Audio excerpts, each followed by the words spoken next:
Well, our top focus remains on the US-Israel war on Iran. President Donald Trump has issued a fresh threat to Iran. He says, accept a deal quickly or US will destroy its key oil export hub of Kharg Island as well as its power and water plants as well. In fact, Trump's latest warning came even as he claimed diplomatic progress in ending the month-long war.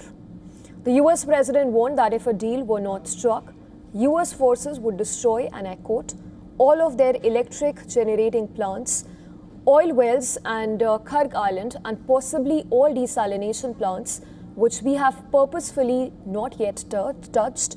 Trump has claimed that the United States is speaking to a more reasonable regime in Tehran and has sent a 15-point proposal to end the ongoing war.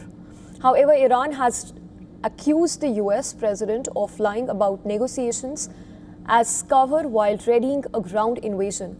It said that there's been no direct negotiations with America in these 31 days of war. In fact, Tehran also says that it has received a negotiation request, while adding that most of these demands are unrealistic and excessive.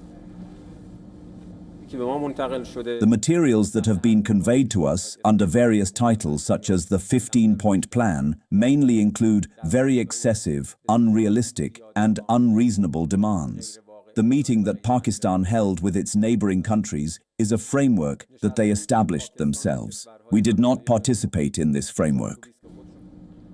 Iranian parliamentary speaker Ghalibaf, the man named by Trump as the one he is talking to, has hit back at the US president. He claimed that the US is promoting its desires as news while threatening Iran at the same time. In fact, he's even warned that it was a big mistake. Showing it will not back down, an Iranian parliamentary committee has voted to impose tolls on vessels through the Strait of Hormuz, which is the passageway through which 1/5 of global oil passes. State television said that Iran would forbid the United States and Israel from passing through the Strait of Hormuz, and this while the White House has repeated the administration's insistence that the war against Iran should be over within another 2 weeks' time. Question about Trump's threat to devastate Iran's civilian infrastructure would not risk committing war crimes. Press Secretary Caroline Leavitt said that the US armed forces would always act within the law.